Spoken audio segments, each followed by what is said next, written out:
Une chronique de Nicolas Fresco, chroniqueur de Quotidien, a fait un bad buzz sur les réseaux sociaux ce vendredi 24 mars.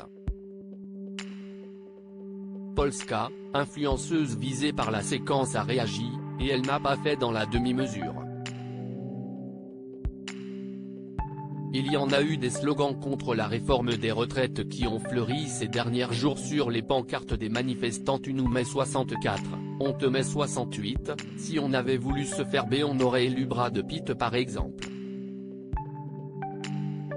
Mais ce vendredi c'est celui des influenceuses Polska et Toutatis qui a fait du bruit, les formes. Contre la réforme. Un slogan qui aurait pu passer sous les radars s'il n'avait servi à Nicolas Fresco pour sa chronique dans l'émission Quotidien animée par Yann Barthès. On y voyait ainsi les deux influenceuses se filmer alors qu'elles étaient sur le point de sortir pour manifester, précisant être pour la France et contre la réforme. Nicolas Fresco a cru bon d'ajouter que les deux jeunes femmes étaient célèbres pour avoir été recalées dans un resto en raison de leur décolleté plus profond que le trou de la sécu, avant de s'en prendre à leur apparence lors de la manifestation.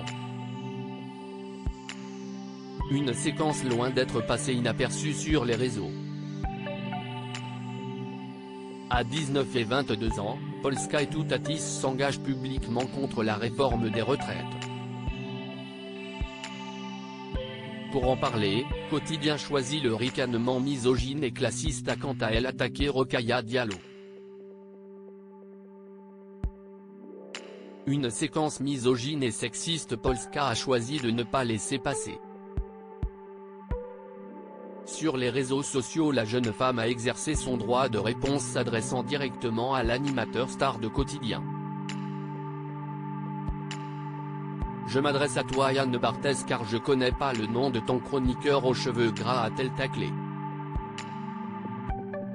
Tu trouves ça normal à ton grand âge qu'en 2023 on puisse encore faire des chroniques devant des centaines de milliers de personnes hyper sexistes et hyper misogynes?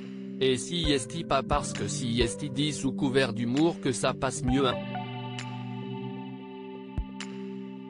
Au lieu de parler de l'acte en lui-même, la manifestation, note de la rédaction, vous vous êtes arrêté à nos faux ongles et nos décolletés. Chacun manifeste comme il veut, a-t-elle ensuite déclaré, défendant le choix de son slogan dont elles avaient souhaité qu'il reste un peu dans la tête. Polska s'est dite toutefois heureuse du soutien reçu après la chronique, y compris émanant du monde politique. Polska a par ailleurs annoncé retourner manifester mais désormais en col roulé puisqu'on ne peut pas manifester dans la tenue qu'on veut sans se prendre de remarques misogynes. J'espère que cette fois-ci la télé française n'aura plus rien à dire, a-t-elle conclu.